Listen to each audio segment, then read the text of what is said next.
Murphy, or O'Murrachu in the Irish, is an old name, a very old name.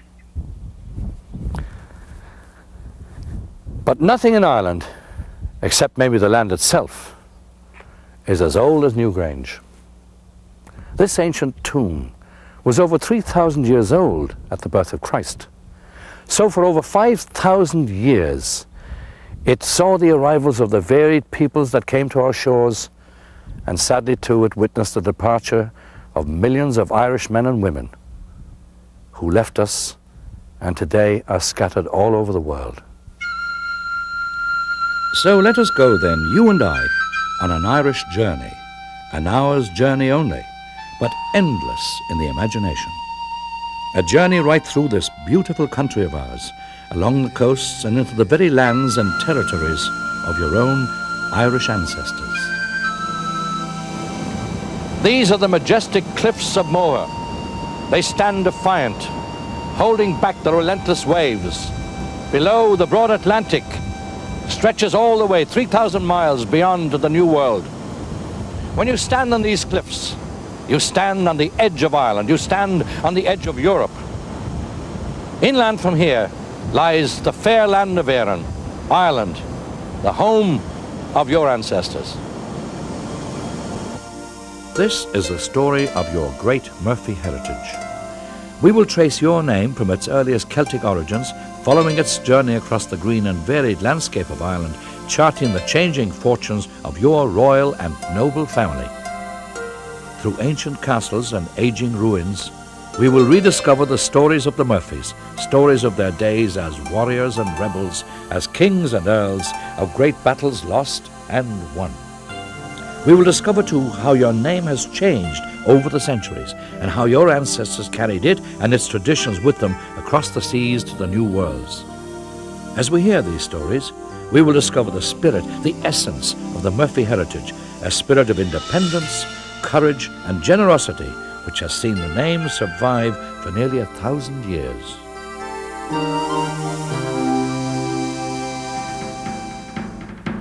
Irish surnames, which began 1,000 years ago, developed in a number of ways.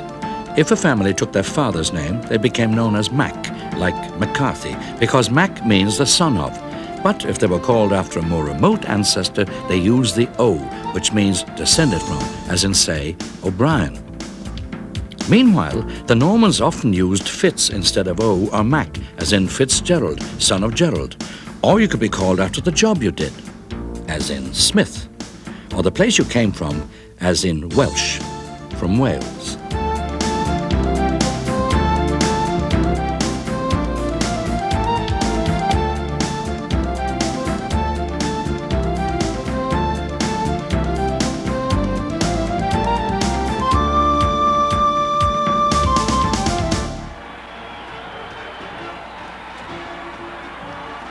For the 60 million people throughout the world who share an Irish ancestry, St. Patrick's Day is a time for them to come together to celebrate and rejoice in their Irish identity.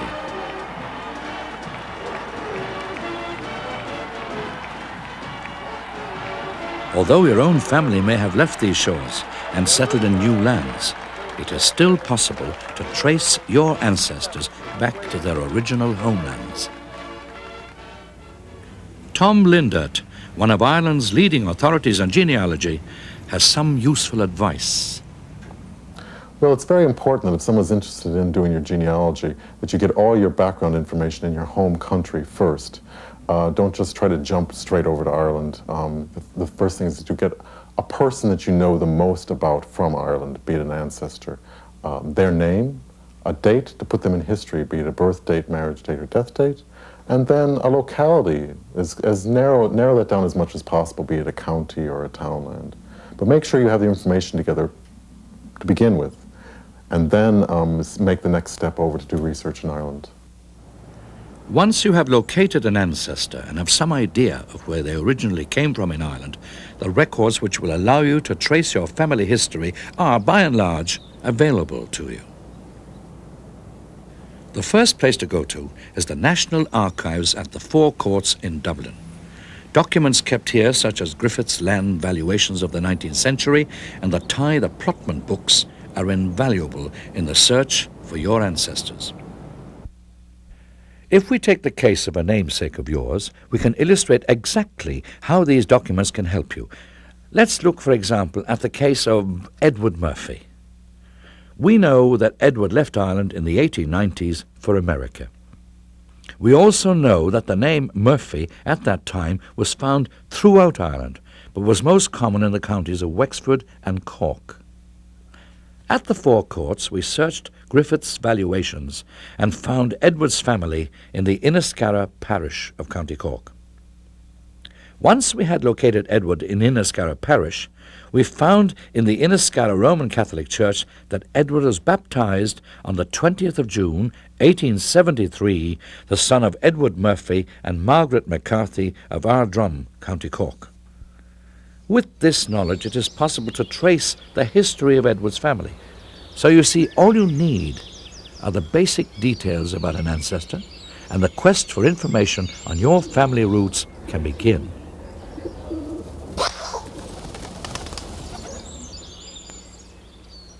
The search for your ancestors is becoming easier all the time, thanks to a recent initiative called the Irish Genealogical Project. This is the Clare Heritage Centre in Corofin. The centre is at the very heart of a new and exciting development. The official surviving records relating to family history and genealogy are being collected throughout the county. They're being brought here and then put on computer. But Corofin's not alone in this. Many other heritage centres have opened up all over Ireland, so that no matter where your family comes from, you should now be able to get an accurate record of your family history. It is possible to trace your ancestors even further back beyond your immediate family, but let's start at the beginning and take a look at the history, the culture, and the country which shaped your forefathers. On the Aran Islands off the west coast of Ireland stands the prehistoric fort of Dún enigmatic, poised over the ocean, its ancient builders a mystery even to this day. Over 7,000 years had passed since the first settlers arrived in Ireland. Hunting in the young forests, they slowly ventured up the river valleys, building their dwellings from rough wood and animal hide, and forming small communities hidden in the forest. 2,500 years before Christ, they had developed a society that was stable enough and wealthy enough to produce these majestic dolmens.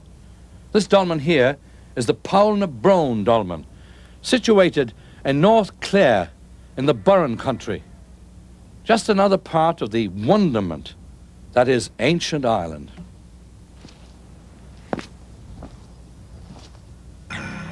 They built mysterious circles of standing stones.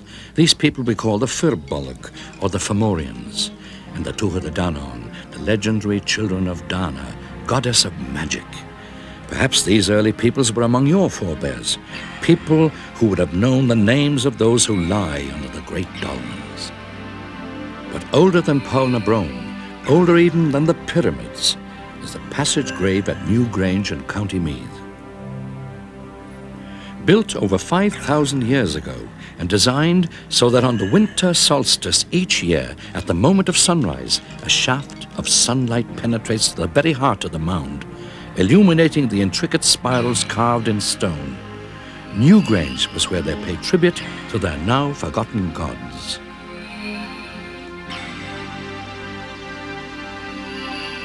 These people were superb craftsmen in stone, but a new material was sweeping across Europe from Asia Minor. The Iron Age came to Ireland, and the people who introduced the new material around 500 BC were the Celts, who for almost 2,000 years ruled Ireland as kings. The Celts were a major influence on the course of Irish history and instrumental in shaping our unique Irish identity. Let's listen to what leading archaeologist Barry Raftery of University College Dublin has to say about the Celts. Well, in the narrowest sense, the term Celtic refers to a language, but it is entirely appropriate to use the term in a broad cultural context. Now, the earliest reference to the term Celt was made by the Greeks about the 6th century BC. They just referred to a specific cultural grouping in Europe as Keltoi. We do not, of course, know whether the Celts themselves used that phrase to describe themselves. Now, in archaeological terms, the Celtic culture begins about 700 BC in Europe, continues until it was destroyed by the Romans around about the birth of Christ. And archaeologists have divided this culture into two broad phases, named after two major find spots in Europe: an earlier phase, which is called the Hallstatt culture, and a later phase, which is called the La Tène culture. This is the La Tène Celts who are best exemplified in the archaeological record. There are very serious problems of archaeological interpretation. But what we can say is that the earliest indications of contact with the Celtic culture abroad appears in Ireland round about 600 BC, when there are some indications of a Hallstatt presence in the country. We have some Hallstatt material, but it's not very substantial. Round about 300 BC, there's a greater body of archaeological material in the country, which we can certainly equate with the Celtic groups. In many ways, it displays native Irish idiosyncrasies which set it apart from the material in the La Tène areas outside the country.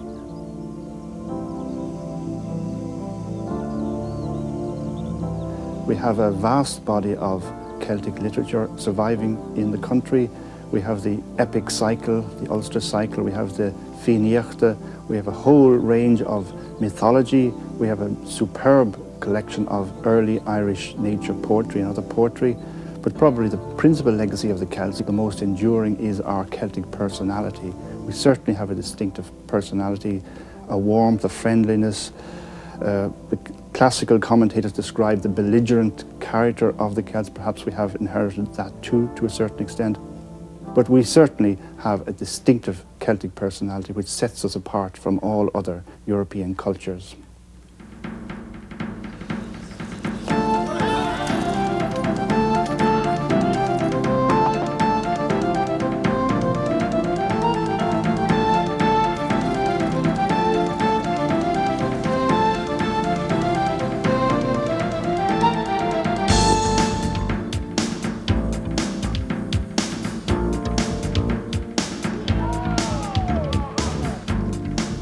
A small island on the edge of Europe, the island of your ancestors was divided up between a number of major Celtic clans.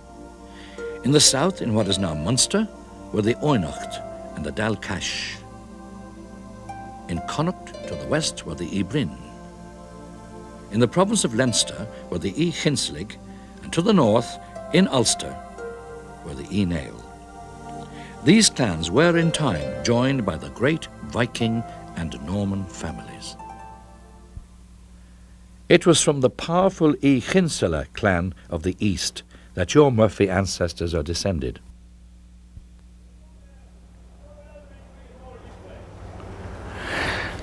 This lovely old castle stands in the ancient royal town of Ferns in the county of Wexford. It was once the very heart and centre of Murphy power in Leinster. This now peaceful place has been burned, pillaged, conquered, sacked, taken, retaken, time without number. But despite its turbulent past, the name of Murphy still lives on, not only here in Ferns, but right across Ireland, through every town, every village, every province.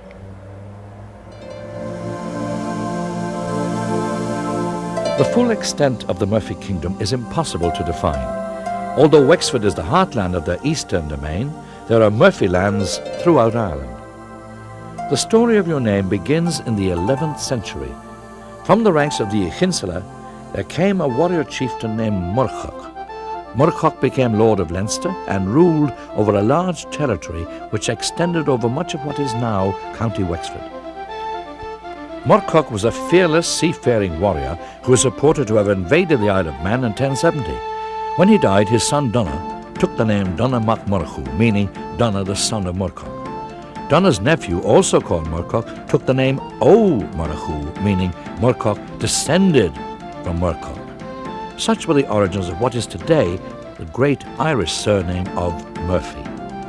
The Old Gaelic name of Murchach is derived from the Old Gaelic word for sea warrior, so that your Murphy name means descended from the sea warrior. Two smaller branches of Murphys came into being in the 11th century in what are now the counties of Sligo and Tyrone. You will still find Murphys in those areas today. The Murphy name has of course spread to all corners of Ireland down to the centuries, and you will find Murphys in most counties in Ireland. But like most Irish families with strong roots associated with one place, the Murphys are still to be found in greatest numbers in the homelands of their ancestors. The sunny, sandy, coastal county of Wexford has been home to Murphys for nearly 1,000 years. Hurling, Ireland's national sport, is reminiscent of the time when the great clans of Ireland battled for land power and the high kingship.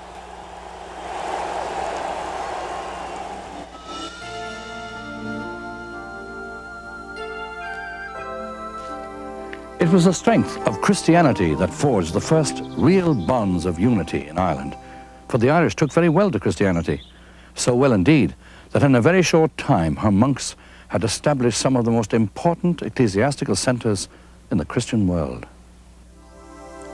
Here in Glendalough in County Wicklow, I always think the sense of Ireland's Christian past is particularly strong. There had been small settlements of monks scattered along the Irish coast for some time, but it took St. Patrick to bring together the old religion of the Celts and the new Christianity. This new Irish Christianity turned out to be a powerful crusading force. With the collapse of the Roman Empire, Europe was once more plunged into the Dark Ages. And strangely enough, that's what gave us, I think, our first emigrants, the young Irish monks who left their Irish monasteries and brought the flame of Christianity back into that pagan continent. At home in Ireland, the monks built the unique round towers, originally as bell towers, and then later used them for keeping safe their priceless chalices and manuscripts. In their workrooms, the monks channeled their passionate Celtic sensitivity into glowing colour and intricate artwork. And certainly, the greatest and most beautiful of the manuscripts is the Book of Kells, now in the library of Trinity College, Dublin.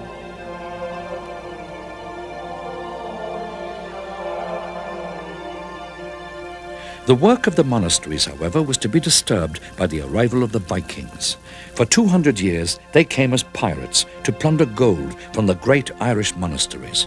However, in 1014, they were finally defeated in battle by the High King of Ireland, Brian Boru, after which they became fully integrated into Irish society.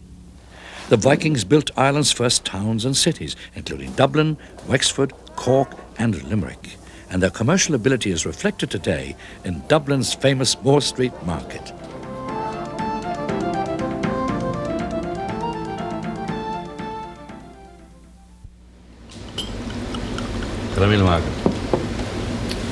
The Vikings left an indelible impression on the Irish, and with their demise as a great power, coupled with the death of Brian Boru, meant in fact that the High Kingship of Ireland was up for grabs. What followed was almost a century of political instability and unrest, in which the greater Irish families fought amongst themselves for the title of High King of Ireland.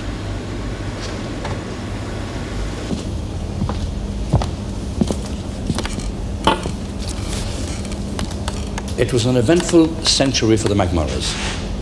In the latter half of it, Dermot MacMurrough was put under constant pressure by the O'Rourkes and the O'Connors, so much so that he was forced to flee the country.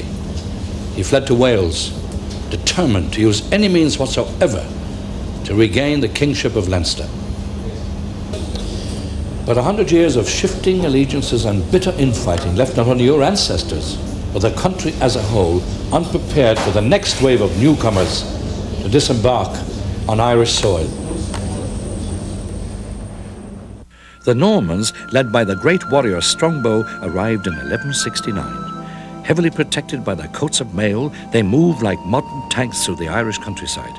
They had arrived as mercenaries at the request of the deposed King of Leinster, but a combination of their military might and an attraction to the land of your ancestors induced them to make a more permanent foothold. Dermot MacMurrough, King of Leinster and a Murphy cousin, was the immediate cause of the Norman invasion of Ireland. Dermot had abducted the wife of the Cork Murphy, as a result of which the Cork attacked him ferociously. In desperation, he appealed to Henry II, King of England, for help. Henry granted Dermot a heavily armed force of Norman mercenaries. 2 years to the day after the Norman arrival in Ireland, Dermot died mysteriously.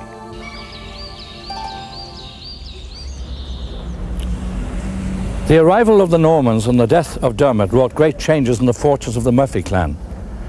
Murphys who didn't want to live under Norman rule scattered south and west to Cork and Limerick, where they made alliances with the McCarthys and the O'Sullivans, and in time became a force to be reckoned with in their own right in that part of the country.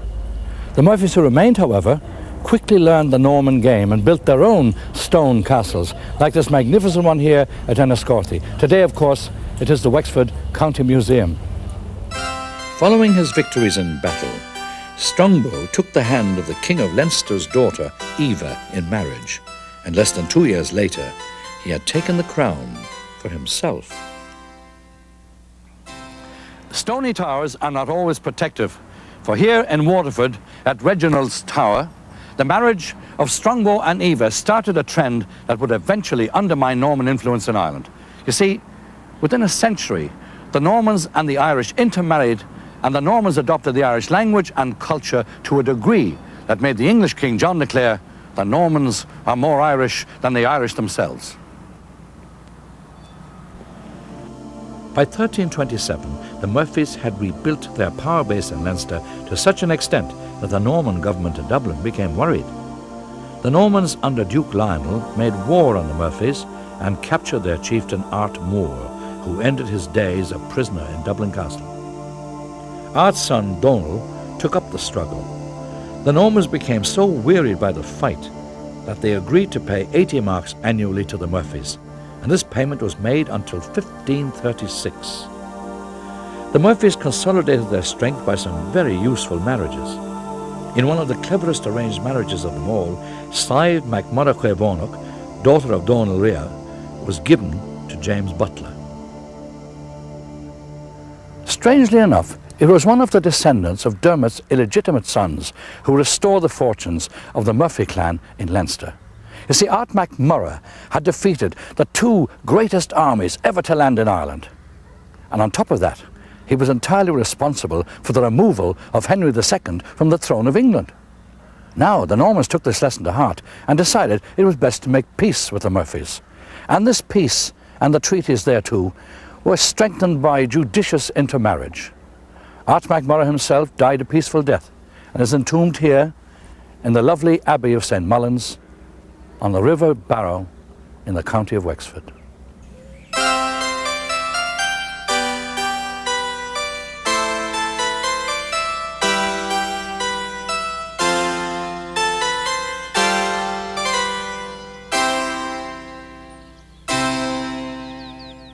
Here at Bunratty Castle, the vibrant atmosphere of that period can be experienced in a banquet that is faithfully recreated using historical records from the time.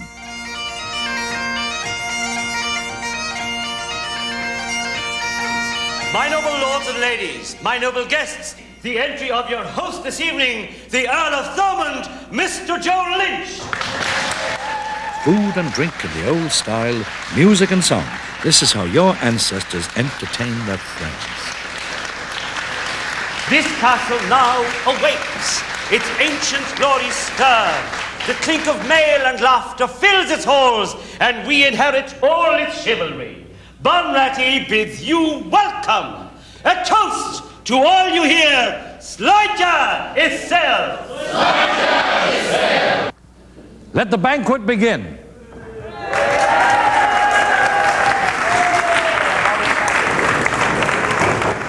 Banquets were not always friendly or hospitable events, and families were not always at peace with themselves. The records abound with tales of family feuds ending in tragedy. In 1488, for example, one Mahon O'Murphy, son of Tig, lord of the Wexford Murphys, was involved in a bloody feud with his cousin Donogh MacMurrough. Donogh invited Mahon to dine with him. Mahon accepted the invitation as a gesture of goodwill. At the banquet, Mahon's wine was drugged, and as he lost consciousness, a dagger was thrust between his shoulder blades. Now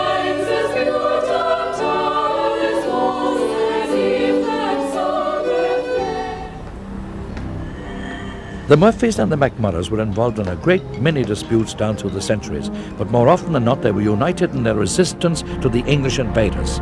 A resistance fierce and unyielding, so much so that in 1536, on June the 26th, the Lord Deputy of Ireland, a man called Grey, recommended in a letter to the king that more troops be sent to Ireland to wipe out the Murphys and the McMurraghs, along with the O'Byrnes and O'Tooles, dispossess them of their lands and grant these lands to English settlers. Both the letter and the plan were unsuccessful. Not all the records tell of great fighting exploits. Many concern ordinary court cases. For instance, we discovered in 1571 a record of a pardon granted to one Philip Fitzdavid Murphy of Dublin for an unspecified crime in return for a payment of a 10-shilling fine.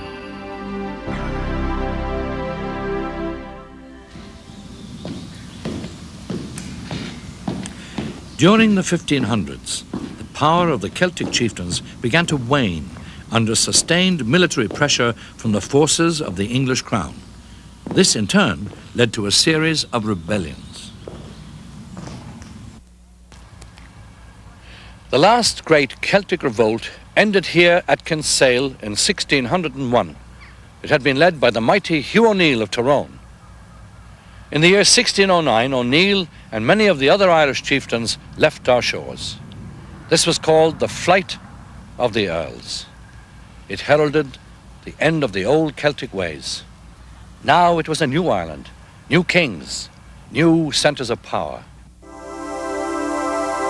Flight of the Earls is a testament to the concept of Ireland as an independent nation, the Celtic aristocracy choosing exile rather than submission. To consolidate their power in Ireland, the new rulers sent out clerks to record the names of Ireland. Unable to speak the Irish language, these clerks did not attempt to properly translate the indigenous names, but rather made approximate and phonetic translations. As you travel through Ireland today, you will notice how the signposts carry evidence of that name-changing process which began so long ago. For example, Báile an Mhuircheig, meaning the town of the Murphys, became Ballymurphy. Castlán y Chonaill simply became Castle Connell.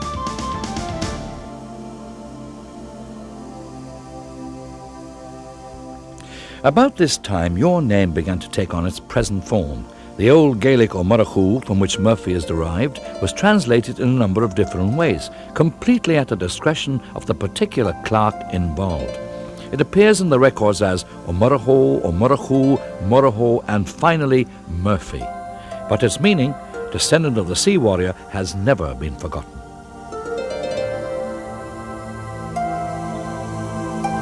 The essential Irish culture, however, remains strong and vibrant, and despite continued assault, it has remained so to this day.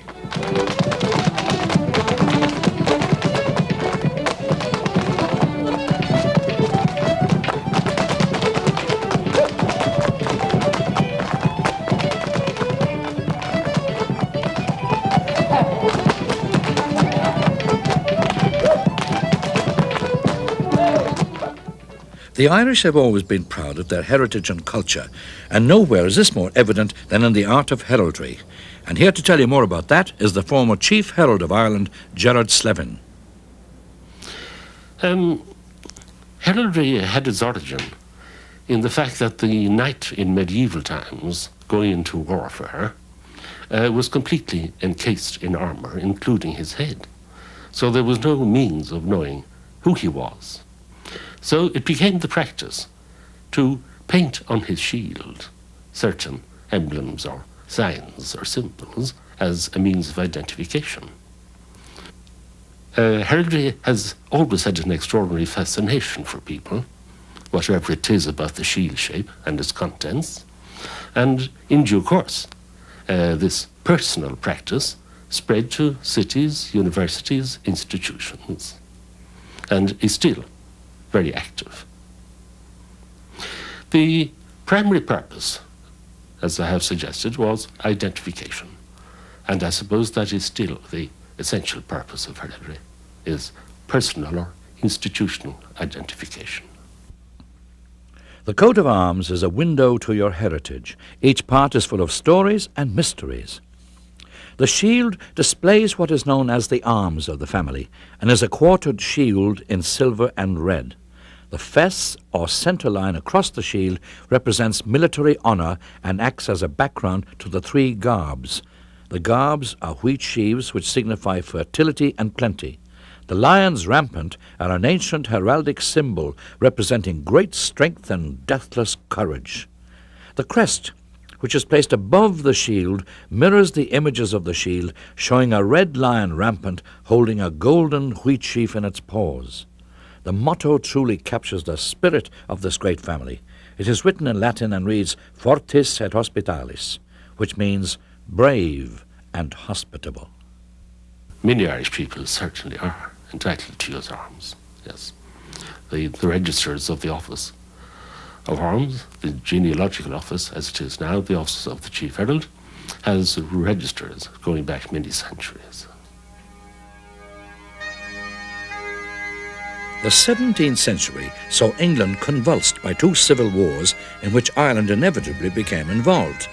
The Second War was actually fought entirely on Irish soil between 1688 and 1691 and led to disastrous consequences for the Irish.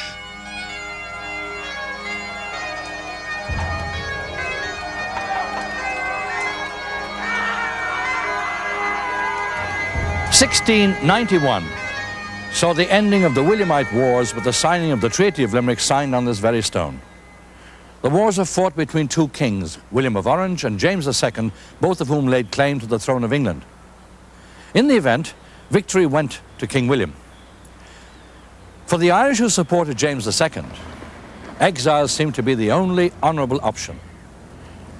Known to history as the Wild Geese, these honourable soldiers of fortune sailed from Limerick to Europe, bringing with them the surnames of Ireland. For Ireland's freedom, we'll fight or die. This fine monument in the town of Enniscorthy commemorates the men of the uprising of 1798, and in particular the memory of the great Father Murphy who led them. Like all the Murphys before and since, they were always ready to fight for the right. The French army that Father Murphy marched off to meet had many Irish commanders in their ranks. Their presence dated back to the Wild Geese, many of whom had become generals in the French army. Men like Matthew and Richard Murphy and Brian O'Murphy, who became a distinguished soldier and advisor to the French court. Brian's daughter, Marie-Louise O'Murphy, was an influential mistress of the French King Louis XV. Much of the Murphy clan lands were confiscated, leaving the remaining members of the clan to become tenants. While some Murphys, like Donna, managed to retain their land, it was at this point in history that your great and noble Murphy clan reached the end of its time as a united, noble family.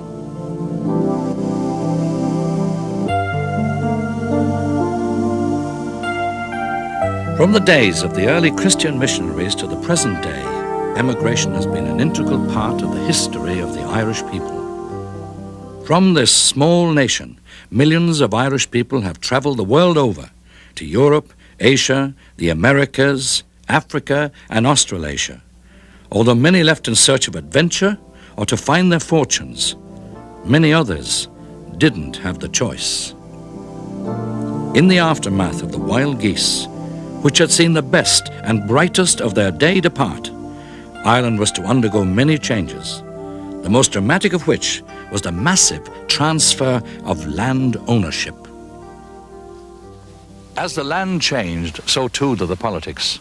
In 1801, the Irish Parliament in Dublin was dissolved, and as the last vestiges of power dwindled, so too did the wealth of the country, and the land sank into poverty. In 1845, a blight arrived. The potato, the staple diet of the Irish people, was totally destroyed. So began the Great Irish Famine, and so too began the greatest migration of the Irish people. Plentiful supplies of foodstuffs were exported to Britain, while the Irish people were faced with emigration in order to survive. A letter written in 1847 captures the sense of devastation. It is early morning as I write this last note before departing. We now join a huge army forced to leave their native land. The heavy morning mist is a fitting curtain for the final scene, the climax of all our strivings against impossible odds.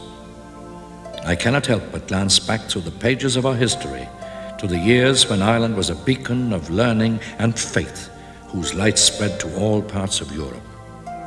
God grant that those days of glory may someday return. Irish people emigrated in their hundreds of thousands. They set sail from Cove, Liverpool and Belfast. Cramped together on overcrowded ships, rife with hunger and disease, they arrived in Montreal, New York and Boston. In Australia, famine refugees followed those who had been transported there as convicts. Many of these convicts had been expelled from their home country on charges such as stealing bread, others for belonging to revolutionary organizations. Despite their impoverished beginnings, the contribution made by those emigrants to their new countries was enormous. In the building of the modern world, from the late 17th century right up to the present day, the Irish have played a vital part in whatever society or culture they have settled in. Today, people of Irish descent number in excess of 70 million worldwide. In the annals of Irish history, the name of Murphy has held a distinguished place time and time again. There is John Murphy, better known as Seán Murchú na Rathínach, who lived between 1700 and 1770 and was the last chief of the Blarney Bards, and the Most Reverend John Murphy, Bishop of Cork, renowned for his scholarship and knowledge of all things Irish. The list of distinguished Murphys is constantly growing.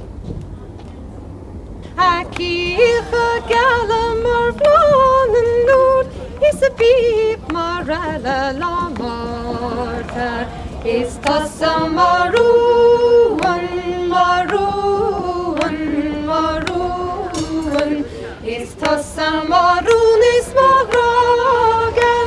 Is tossa maroon, is macaman goban. Shilma crack unto wagon waring. It is many years since Murchú, the great sea lord, was king of Leinster. But if you're a Murchú or Murphy, you'll want to come to Ireland and visit the places that the great Murphy clan have touched, in Cork and Limerick to Prairie. But above all, you must come to County Carlow, here to Ballymurphy, named after the gallant Captain Matthew Murphy. Nestling under the shadow of Mount Leinster, there are still many Murphys living here today. Your ancestors, the Murphys, have lived in this land for centuries. They have played a hugely significant part in the story of Irish history. The old ways may be long gone, but the Murphys of today, spread as they are all over the world, can be proud of their Murphy heritage.